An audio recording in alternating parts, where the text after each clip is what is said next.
parte do Brasil, principalmente as partes das periferias ao redor deste Brasilzão, você tem uma crença implícita de que, de fato, o Estado é um órgão opressor e que a polícia serve para te oprimir. E parte das pessoas, principalmente de classe média, entendem o seguinte: você ter problemas com a justiça é necessariamente um sinal de que você é um mau caráter, de que você não presta. O problema, cara, é que as coisas não são assim. Em primeiro lugar, a justiça, ela é claro que a gente fala sempre da exceção, né? Ah, teve um caso na justiça que aconteceu isso e tal, mas de fato a nossa justiça no Brasil, ela dentro do possível, ela funciona e ela é uma justiça sensata. Existe algum tipo de sensatez que é a regra no mundo jurídico, né? Ah, mas tem exceções? Tem exceções. Principalmente, eu posso citar aqui com a maior propriedade do mundo, principalmente justiça trabalhista. Justiça trabalhista, para mim, ela não deveria existir, tá? Justiça trabalhista, para mim, ela não deveria existir. Essa é diferente. A justiça do Brasil, via de regra, ela acerta, e existem algumas exceções onde há erros ou discrepâncias, insensatez, etc. Mas a justiça do trabalho é um órgão à parte, onde o que reina ali é a desordem, é a insensatez. Separado isso, por que quando a gente vê uma notícia como essa, da Deolane Bezerra, do Renato Cariani, qual é o outro lá, o Gustavo Lima, a gente não, você que não é Bobson, você não pode olhar para estas notícias como um brasileiro médio, como um cara comum. Porque ou você vai cair no funil: ah, a justiça só tá prendendo porque não aguenta ver o sucesso dele, a justiça quer oprimir, a justiça não sei o que lá. Você não pode ver dessa forma. Só que você também não pode ver dessa forma: ih, meu, se tem problema ali é porque o cara fez. Também não. Nós temos aqui no Brasil os dois casos. Nós temos o caso do cara que é bandido e ele disfarça muito bem. Então ele parece estar acima de qualquer suspeita, mas o cara é um bandido. Você tem esse caso. E você tem o caso do cara que ele é completamente inocente e você tem ou um promotor do Ministério Público, ou uma juíza, ou alguém querendo aparecer, a verdade é essa, e o cara caga para as suas garantias e o cara vai lá e faz absurdos. Antes de eu citar do caso da Deolane, eu quero que você entenda o contexto onde a gente está inserido. Nós temos, por exemplo, eu falei isso no meu vídeo de hoje, o caso da prisão preventiva do Michel Temer. Eu lembro, isso aqui foi um bastidor que eu contei até no podcast que eu fui com o Renato, lá do Três Irmãos, né? Que quando o Temer foi preso, a gente estava indo para Curitiba com o Coppola. Isso foi muito engraçado, tá? Que, aliás, vou contar uma coisa do Coppola aqui. O Coppola, para ir para Curitiba, ele fez uma lista de exigências, tá? Ele queria lugar na janela no avião, da fileira 14 para menos. Ele não queria sentar na parte de trás do avião. O hotel dele tinha que estar a menos de tanta distância do evento. Cara, e a gente não cumpriu nada. a gente fez de propósito, fez tudo errado. A gente mandou ele no lugar errado, a gente fez tudo errado pra... Ô, mano, beleza, mas nessa época a gente era amigo. E o Coppola chegou lá e desceu a lenha no Temer preso. Eu não lembro se eu tava numa rádio, eu cheguei atrasado nesse congresso. Entrei no meu painel, logo após o Coppola falar. Então foi sem querer que isso aconteceu. Eu peguei o microfone e falei assim: quem é a favor da prisão do Michel Temer? Aí geral levantou a mão. Aí eu falei assim: quem é a favor da prisão do Michel Temer não pode se considerar conservador. Deu aquele choque, né? Por quê? Porque o Michel Temer é honesto? Porque o Michel Temer é patriota, conservador, cristão desde criancinha? Não. Porque a forma importa, né? E a forma da prisão do Michel Temer foi uma prisão preventiva de um ex-presidente sem nenhuma prova, né? Então foi um absurdo. No caso do Gustavo Lima, e aí vamos lá, eu quero que você entenda, porque assim, não é Gustavo Lima é culpado e a justiça está só cometendo ali um abuso. E não é Gustavo Lima é inocente. Aliás, Gustavo Lima é inocente e a justiça está cometendo abuso. Ou Gustavo Lima é culpado e o cara tem que ser preso imediatamente. Não é isso. A verdade é que ninguém sabe ainda. O fato é, antes de falar da Deolane, Gustavo Lima, ele tem relações muito estranhas com pessoas que já são comprovadamente criminosas. Isso é verdade. Por exemplo, a empresa dele, a balada, eventos, não sei o que lá, ele tem um dos sócios, um dos contratantes, é um cara que tem problemas de lavagem de dinheiro com bets. Isso já está comprovado, né? Isso significa que o Gustavo Lima é culpado necessariamente? Não. Então, eu não ponho minha mão no fogo por ele. Eu não vou vir aqui dizer o embaixador é inocente. Não vou. Mas também não vou dizer que é o culpado. Agora, a decretação da prisão dele por uma juíza, que eu até esqueci o nome, e nem quero citar porque meu intuito aqui não é ficar atacando juiz A ou juiz B, claramente foi uma medida descabida. Tanto que o Ministério Público Estadual lá de Pernambuco falou, não, a prisão carece de materialidade. Né? Pra que... Vamos lá, gente. O que é uma prisão preventiva? A prisão preventiva é uma prisão sem julgamento. Então você não sabe ainda se o cara é culpado. Você prende ele sem saber se ele é culpado, porque ele pode atrapalhar as investigações ou ele pode fugir. É por isso. Isso é uma instituição que ela é necessária, mas ela tem que ser usada com parcimônia. É como se eu tivesse um pote de pimenta e aí você tem lá uma comida, você pode pôr uma pimentinha. Só que você não pode abrir o pote e jogar, senão você estraga a comida. No Brasil, como tudo, né, é tudo fora do lugar, um dos problemas que nós temos no Brasil é o abuso da ferramenta prisão preventiva. Por exemplo, olha só o que eu vou dizer.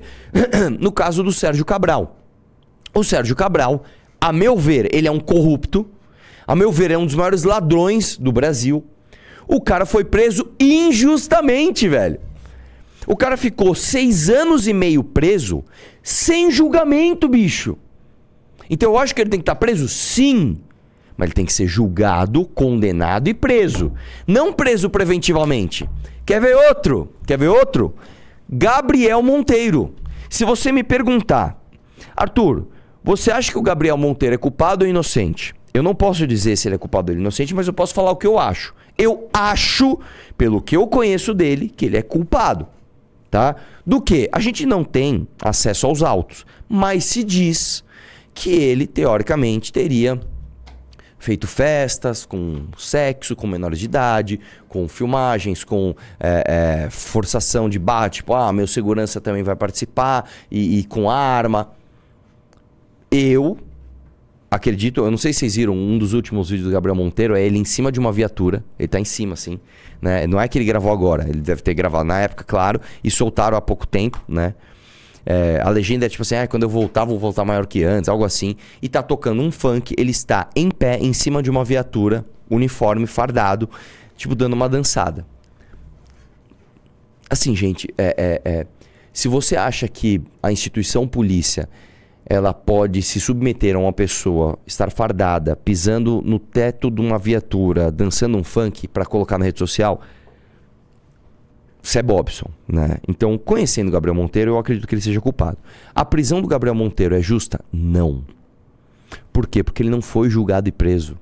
Eu acho que ele deveria ser julgado, a meu ver, ele é culpado, e aí sim você prende o cara. O cara tá preso há 2 anos e meio, é isso? O cara tá preso há 2 anos e meio, sem julgamento. Você entende o que é isso? É tipo assim, eu vou te prender por enquanto pra eu ver se você é culpado. Fica aí 2 anos e meio. Cara, mas vê logo então, vamos julgar. Entendeu? O caso, e aí agora nós vamos chegar na notícia, né? O caso da Deolane e do Gustavo Lima é algo parecido. Então vamos falar do mérito da investigação, depois a gente fala da prisão. Você que entrou na live, você entendeu o cenário onde nós estamos? Você entendeu que não é pra você pensar, fulano é culpado, tem que se fuder, ou não, fulano é inocente, a justiça está falando. Não é assim. Existem nuances, existe a ferramenta é legítima, a ferramenta é boa, só que ela tem sido usada no Brasil de forma errada. Entenderam isso? Você entendeu isso? A partir disso, vamos ver agora o mérito da investigação. Põe aí. Tá aí. Veja pontos que ligam Gustavo Lima e Deolane em investigação. E só uma coisa, hoje nós vamos falar de Marçal, tá? Opa, que eu sei que dá audiência. Inclusive, o senhor David Pirajá já me enviou aqui que ele está dando entrevista agora no SPTV. Veja os pontos que ligam Gustavo Lima e Deolane em investigação. Desce aí. Assim, cara, eu acho toda essa estética dessa gente, assim, uma coisa de lábio tenebrosa, lixado, aqueles dentes de mentex, esses rostos harmonizados, essas barbas em degradê. Nossa, cara, vamos lá, né? Desce aí, cada um com seu gosto. O cantor Gustavo Lima e a advogada influenciadora Deolane Bezerra apresentam, de acordo com a Polícia Civil de Pernambuco, ligações com nomes centrais do inquérito da Operação Integration. A investigação apura o suposto esquema de lavagem de dinheiro ligado a empresas de apostas ilegais. Além disso, há semelhança nas movimentações financeiras de ambos. Gustavo Lima e Deolane Bezerra... A minha voz tá bonita hoje, né? O que será que eu não sei o que é? Será que eu tô um pouco gripado? Um cigarrinho aí? Voz de locutor. Você sabe que um dos meus desejos era ter voz de locutor, né?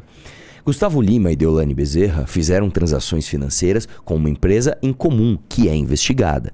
No inquérito consta que Balada Eventos e Produções Limitada, de propriedade do cantor, olha lá a relação que eu falei, recebeu 8 milhões de reais. Então vamos lá, gente. Ele não recebeu 8 mil, ele não recebeu 80 mil, ele não recebeu nem 800 mil. O cara recebeu 8 milhões de reais. Da HSF Entretenimento, pertencente a Darwin Henrique da Silva Filho. O valor seria referente à aquisição de um avião Cessna 560 XLS com capacidade para 9 ocupantes. Mas tudo bem, beleza, o cara comprou o avião, até aí tá tudo certo. O problema é que eu sei que tem mais coisas, cara. Entendeu? HSF Entretenimento é a mesma empresa que vendeu a Lamborghini de 4 milhões de reais para Bezerra Publicidade, que tem 98% do controle em nome de Deolane Bezerra. A influencer recebia valores da Esportes da Sorte, outra organização financeira pertencente a Darwin Filho. Ou seja, você tem a Deolane com a empresa dela recebendo de uma empresa para fazer propaganda de bet. Esta mesma empresa vendeu a ela uma Lamborghini e esta mesma empresa comprou do Gustavo Lima um jatinho. Certo? Desce mais. Não. Vamos lá. HSF, e assim, a história é estranha mesmo. Você vai ver o ápice da história. A HSF Entretenimento e Promoção também tem outra movimentação ligada indiretamente a Gustavo Lima. No inquérito consta que a empresa JMJ Participações, que pertence a José Andrade da Rocha Neto, em sociedade com Aisla Sabrina Truta Henriques Rocha, adquiriu um helicóptero da HSF. Então, já tem mais uma relação. O casal José André e Aisla foi transportado, isso para mim é a coisa mais... Conforme apurações da Polícia Civil de Pernambuco, por Gustavo Lima em um avião dele para a Grécia. E o Gustavo Lima foi junto. Ele foi para a Grécia, chamou esse casal, que como eu te falei, tem relações esquisitas, e foram para a Grécia. Após ter mandado de prisão expedido pela Justiça, o casal não retornou ao Brasil. A situação foi entendida como uma colaboração do artista para a fuga dos dois da ordem de prisão. A situação originou um mandado de prisão preventiva para Gustavo Lima. Darwin Filho também tem relação com a mãe Deolane, Solange Bezerra. Esta última fez pagamentos e recebeu recursos financeiros da Pay Brokers, que também tem como sócio o dono da Esportes da Sorte. Você entendeu, cara, que é um emaranhado? Inclusive... a Operação Integration, ela chama isso porque ela é a integração de várias pontas soltas em algo que parece fazer sentido. São muitas coincidências para isso ser apenas acaso, né? Então opinião, eu não posso dizer que a Deolane Bezerra é criminosa, eu não posso dizer que o Gustavo Lima é criminoso, não posso dizer. A minha opinião eu acho, isso não é um fato, isso é uma opinião. Eu acho que tem alguma coisinha esquisita aí. Eu realmente acho que tem, tá? Então, vamos lá.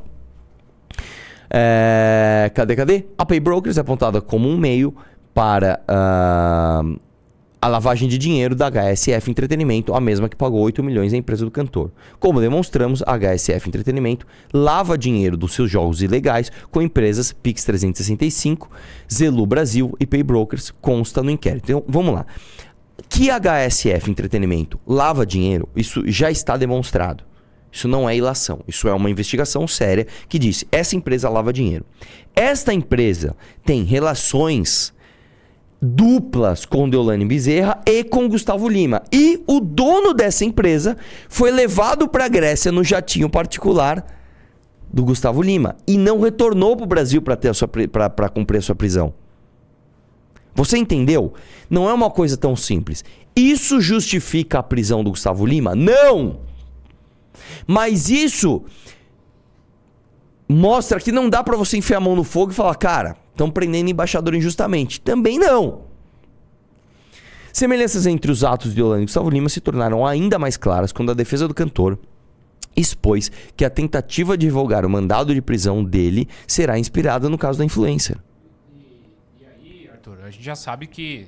Acabou a matéria? Não, acabou, porque isso aqui era só o link, mas a gente já sabe que a justiça mandou revogar o pedido de prisão. Sim, mas aí, vamos lá, o que aconteceu? Aí uma juíza falou, quero a prisão temporária do Gustavo Lima por atrapalhar as investigações. Ela ficou brava que ele levou o casal lá pra Grécia e não trouxe os caras de volta. O Ministério Público falou, entendo as motivações, mas essas motivações são fracas demais pra você prender uma pessoa. Né? E, inclusive, pra mim, o que tirou força da declaração de prisão, me pareceu um pouco de militância, foi ela dizer o seguinte, a riqueza não pode ser usada como escudo. Aí deu aquela temperada de militância na decisão. Enfim, suspenderam. Falaram assim, não. Esteja suspensa a prisão de Gustavo Lima, né? Justiça revoga ordem de prisão contra Gustavo Lima. Gustavo Lima é investigado por ter ajudado os fugitivos em um esquema de lavagem de dinheiro, certo? E aí, tá a prisão preventiva foi... decisão foi... Beleza, então é isso daí. Então, de fato, cara, não saia dando opiniões, né, rasas e bestas sobre isso. Não dá pra dizer que o Gustavo Lima é inocente, está sendo perseguido, mas não dá pra dizer que ele é culpado e a justiça está 100% certa. Existem nuances nisso, né? E eu espero que você entenda tudo isso. Já deixou seu like na live? Isso aí, Fala pra mim. Nós estamos, assim, tá trazendo um monte de informação, um monte de coisa importante. Você já deixou like na live? Dá like na live que nós vamos falar de Marçal. Nós estamos com 4.000, mas só 1.700 likes, Arthur. Pô, dá like na live, pessoal. Like na live aí. E sempre é bet, né, senhor Tutinho? É sempre bet. Eu não sei se você viu, só queria que... Eu acho que você ia coringar só com essa notícia que saiu no Renan ontem. Não, isso aqui é assim... Você viu isso daqui, cara? É difícil até de acreditar no negócio. É foda. Desse, cara. Beneficiários do Bolsa Família enviaram 3 bilhões de reais para bets em um mês, diz Banco Central. Eu vou explicar pra você, pra desenhar. Tem um cara que ele fala o seguinte: olha, eu estou fodido. Eu não tenho emprego, eu não tenho estudo, eu não tenho como gerar renda, eu vou morrer de fome. Então, as pessoas que estão produzindo pagam um imposto para que um governo chegue para essa pessoa e fale assim, não, cara, você não vai morrer de fome no século XXI no Brasil, né, cara? Tome um mínimo para você ir no mercado, comprar suas coisas. Inclusive, isso é até uma medida liberal. Porque em vez do governo fazer uma estatal de comida, a Comidobras, e dar comida para essa pessoa, o Estado está te dando comida. Não. Faz o seguinte, dá o dinheiro pro cara. Ele vai na iniciativa privada que produz e distribui comida com a eficiência de mercado que é maior do que a eficiência estatal. E ele vai ter inclusive o poder de escolha dele. A gente dá um incentivo. Ó, produtos da cesta básica não tem determinados impostos, né? Que aqui só um adendo, tá? Você vê como essa live aqui é cheia de informações. Um dos contrassensos da reforma trabalhista, da reforma tributária é o seguinte.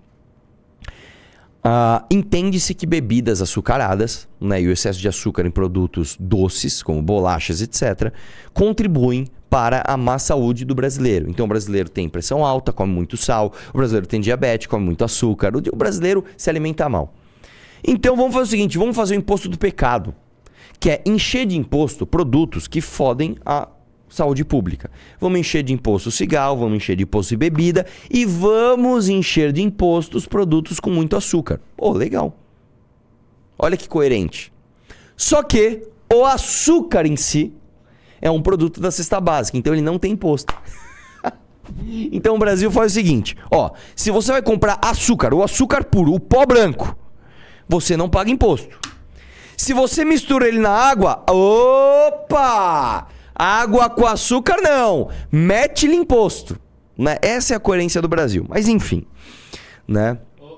Só para contextualizar você aqui, ó, isso daqui é o orçamento anual do Bolsa Família, 168 bilhões. 168 bilhões, só para vocês terem uma ideia. Anual, só que estão gastando 3 bi por mês. Então, só para você ter uma ideia, 168 bilhões é mais do que o orçamento de São Paulo.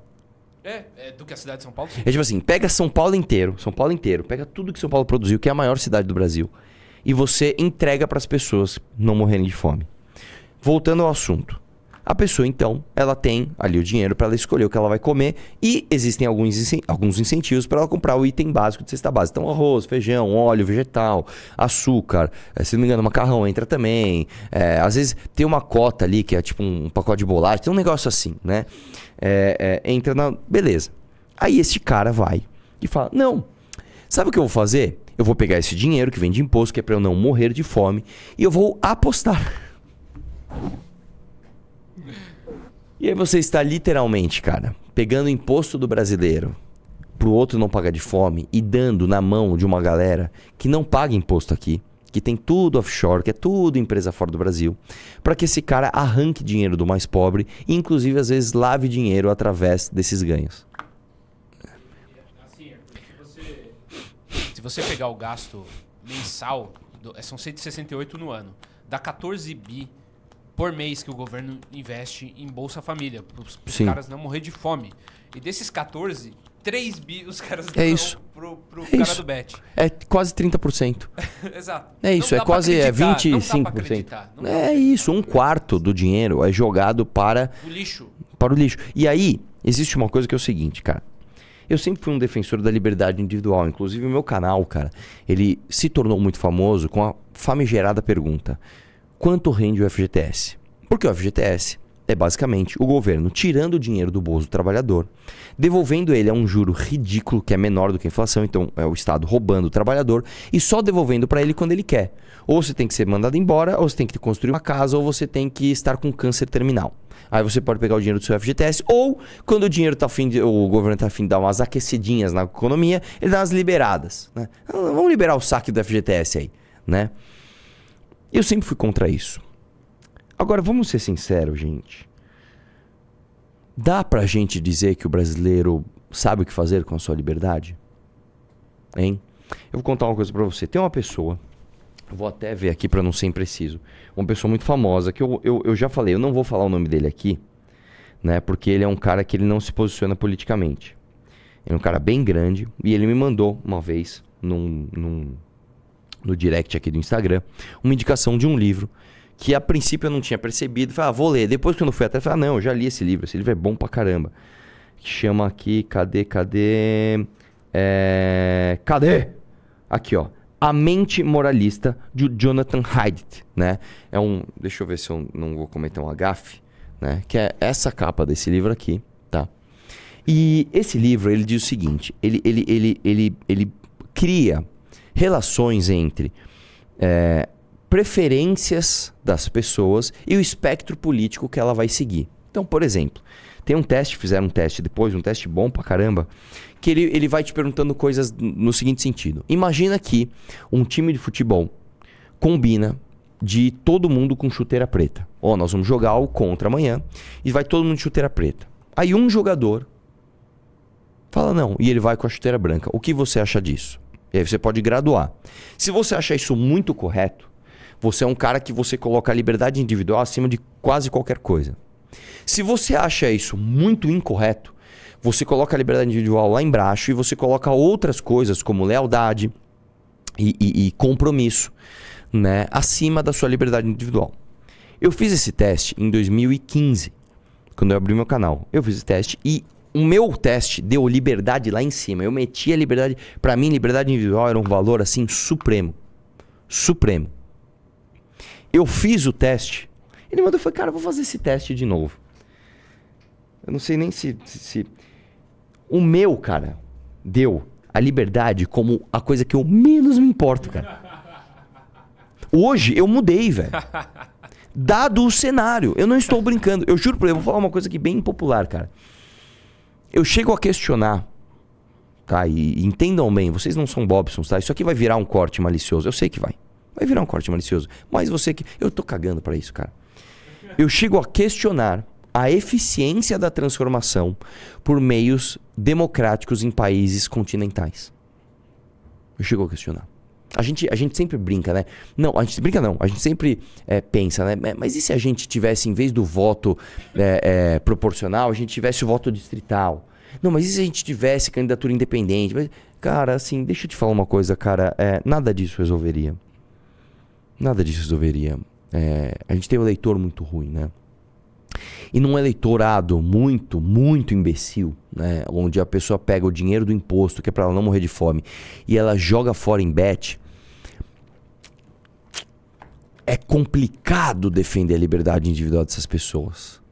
Isso significa que eu sou um ditador? Isso significa que eu sou um autoritário? Não, de jeito nenhum. Eu odeio o autoritarismo. Eu odeio o autoritarismo. Eu odeio mesmo, cara. A minha natureza é de ser um cara revoltoso contra o autoritarismo, em tudo, tá? Mas a gente começa a questionar esse tipo de coisa, né? E aí, eu vou fazer uma coisa que é curiosa, que isso é uma coisa que ninguém imagina de mim.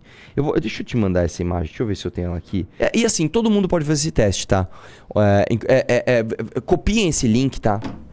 O idrlabs.com e façam esse teste. Aqui tá em inglês, mas dá pra você. É que eu tava com a internet ruim, eu não mudei pra português, mas tem como você fazer esse teste em português. E você vai respondendo as perguntas lá. O meu, lá no começo. olha que legal. O meu deu care 97%. Ou seja, eu me preocupo com o cuidado com as pessoas mais do que os libertários, mais do que os conservadores e mais do que a esquerda liberal, que é o left liberal, que é o esquerdista. Por quê? Eu vou dar um exemplo pra você. Tinham perguntas ali que é o seguinte. Um cara, uma mina chega pro cara e fala assim, eu queria que você me acompanhasse no baile, né? Isso é uma coisa bem americana. E aí o cara vira pra mina e ri, como se eu fosse sair com uma mina tão feia quanto você. Aí você pode graduar. Você acha isso 0, ok, isso um pouco ok, muito ok ou extremamente ok, ou você acha isso um pouco zoado, muito zoado ou extremamente zoado. Eu coloco isso no extremamente zoado. Eu acho que você não se importar com o sentimento do outro nesse nível é uma coisa muito... Pra mim, isso é uma coisa que fere, assim, muito os meus princípios. Então, o meu care, o meu cuidado, ele dá altíssimo. E a liberdade, olha só que coisa, a liberdade minha dá 56%. Dá menor do que todo mundo. O libertário faz todo sentido, né? Mas, sim. Deu menor do que o... Né? E aí ele mede valores como lealdade, pureza. Todo mundo assim, pureza deu 64%. Pureza é uma coisa que, se você pegar ali a pureza, a maior parte das pessoas não se importa com pureza. Como assim? Uma das perguntas é o seguinte. Imagina que numa aula, numa escola, as crianças têm que encher um preservativo com a boca, encher de ar. O que você acha disso? Eu acho ok. Eu acho ok. Porque é muito necessário que você ensine as crianças o que é um preservativo, elas entendam a resistência daquilo. Não, criança sim, tem uma graduação, não é criança de 5 anos de idade. Agora, eu aprendi educação sexual na 3ª série, cara. Eu tinha 9 anos de idade. Eu aprendi o que fazia o testículo, como que era o pênis, como que era a vagina, como que nascia. Mais ou menos nessa idade. Nessa idade. Criança, né? E tem gente que acha isso um absurdo. Eu não acho. Né? Tem uma outra que é o seguinte. Um professor, ele faz circular na sala uma mão humana preservada num formol. O que você acha disso? Tem gente que acha isso um absurdo. Não, eu acho muito necessário, inclusive. Eu acho que a gente tem que ter... Então a pureza vai lá embaixo. Né? Honestidade 75%, autoridade 69% e liberdade 56%. Faça o teste para você entender um pouco da sua personalidade, né? E ele fala que você é um conservador aqui no final, aqui, ó. Eu nem vi, cara. Your strongly moral foundation is care, your morality is close to conservative. Então, eu sou mais próximo do conservador mesmo. E eu não era, cara. Eu era mais próximo do libertário. Tá? Eu era mais próximo do libertário. E eu me transformei. O que é uma coisa, inclusive, natural das pessoas. É natural que ao passo que você envelhece, você se torna um pouco mais conservador. Isso é natural, tá? Tanto que, se você pega os movimentos feministas, eles geralmente são predominantemente jovens. Né? E a esquerda também. Não tem exceção? Claro que tem. Mas por que eu estou falando tudo isso? Porque aqui no Brasil, cara, talvez a gente tenha que ser um pouco mais autoritário. E aí vem uma questão. Eu quero perguntar para você, de fato. Se eu apresentasse um projeto de lei, olha, todo beneficiário do Bolsa Família não pode usar bets. Como que você faz? Sei lá, você bloqueia o CPF, não importa a ferramenta. Vamos pensar no espírito da lei. Eu quero proibir a pessoa que está recebendo um benefício do governo em apostar. O que você acha desse projeto? Em termos de liberdade individual, ele fere a liberdade individual dessa pessoa. Quer dizer que se a pessoa está sem condições, ela não pode exercer a liberdade de apostar, de se, sei lá, se divertir com o dinheiro que eventualmente ela ganhou fora do governo? Então, o cara recebe Bolsa Família, mas aí, sei lá, ele fez um serviço, né? Ele fez sei lá, ele carregou um caminhão, ele foi um chapa de alguém e ganhou lá, sei lá, R$100.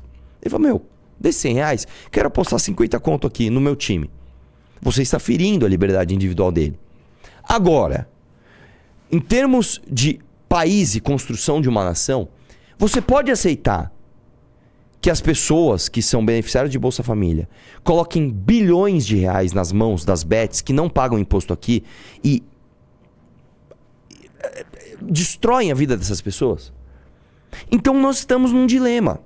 O que é um dilema? Vamos lembrar o que é o dilema. Um dilema é uma escolha onde nenhuma das opções é agradável. É quase como uma opção pelo sacrifício. Você vai escolher o que é menos pior. O que é menos pior? Eu, em 2015, eu falaria pra você, não, você não pode proibir de jeito nenhum. Eu hoje, em 2024, falo, tem que proibir. Tem que proibir. Aí beleza, aí tem uma outra questão. Tá, então vamos proibir bet de uma forma geral? Aí também não sei se é o caminho. Por quê? Eu não estou falando de cassino online. Cassino online tem que ser proibido. A meu ver, cassino online tem que ser proibido. Bet é outra coisa. Bet é aposta. Porque se você proíbe as plataformas, e o cara que aposta no bar? Como é que você faz isso? Então eu e o Drax, vamos assistir jogo, mano, vamos apostar R$200 que o meu time vai ganhar do seu? Como é que você faz isso? E em países desenvolvidos, isso gira uma economia, inclusive frutífera. As pessoas pagam impostos, as pessoas geram imposto. Eu vou dar outro exemplo pra você. Se você tivesse cassinos físicos aqui no Brasil, eu acho que deveria ter, tá? Eu acho que deveria ter. Nem que se pusesse um limite. Ó, cada CPF só pode apostar tanto por mês. Por quê? Porque o brasileiro é burro e o brasileiro não sabe usar o seu próprio dinheiro. Então você vai apostar? Beleza. Você vai apostar tanto por mês. Tanto por cento da sua renda. Tô dando um exemplo aqui. Você quer apostar mais? Então você aumente sua renda, pague mais imposto de renda e aí você aposte mais. Tô dando um exemplo. Como é que a gente lida com essa liberdade? Liberdade total? Pode abrir e manda todo mundo apostar? Dá merda. Eu já te aviso, dá merda, tá? Do mesmo jeito tem gente viciada em droga, vai ter um monte de gente viciada em cassino e o cara vai, chegar em casa bêbado, loucão, puto, não tem dinheiro, vai bater na mulher, vai abandonar a filha, isso vai acontecer. Ah, mas então proíbe, também não é o caminho. O que tem de cassino ilegal, cara, no Brasil, não é brincadeira. O Frota, na época da pandemia, não estourou um monte, ele estourou. E aí, de novo, ó lá, ó o meme, ele estourou um do lado da minha casa. Não estou brincando, pode ver aí no mapa. Rua Tuiuti. Rua Tuiuti, quando eu era criança, eu comprava lá materiais esportivos. Era uma loja muito famosa da Tatuapé chamada Esportes Fabiano. E em frente ao Esportes Fabiano existia uma loja chamada DB Brinquedos. Que, era o paraíso de toda criança. Você entrava lá, não podia comprar, porque os brinquedos eram caros, mas, era o paraíso. Então eu comprava artigos esportivos e brinquedos ali. Se tornou um cassino. Inclusive, se não me engano, tinha algum jogador de futebol famoso ali. Eles pegaram algum famoso aí, algum jogador, sei lá, não sei, não vou chutar o nome aqui, mas pegaram um jogador famoso lá dentro. Né? Isso aí é do lado da minha casa, na Rua Tuiuti. Então, eu acho que o caminho é permitir as bets e os cassinos físicos com limite por CPF. E eu acho que tem que proibir, sim, beneficiário do Bolsa Família de poder jogar, cara. Desculpa, irmão. Se você não teve condições de não morrer de fome, você precisa do auxílio das outras pessoas, você não pode ter a liberdade individual de pegar esse dinheiro e jogar numa bet, cara. Mas aí é uma coisa, né, Arthur? Termina aquele coisa filosófica lá, mano, do tempo antes de Cristo, né? De Platão versus Aristóteles. Porque na cabeça do libertário, muitas vezes eu acho que ele entende que, tipo, se você tentar regular, você vai inventar um esquema que vai termina sendo pior pra pessoa, né? Por exemplo, vai ter que ter um fiscal pra ver se o cara... Isso não é verdade. Não, mas... Talvez na cabeça do cara, eu tô falando que ele talvez pense assim, que deixa o cara se lascar. Mas isso não é verdade, infelizmente. Eu gostaria... A gente depende que a sociedade se mantenha intacta, né? Você gostaria de viver num mundo anarcocapitalista? Claro que eu gostaria. Imagina que maravilhoso. Não tem Estado, você pode fazer tudo o que você quiser, as coisas funcionam. Só que a verdade é que não existe. Exatamente. E não vai existir.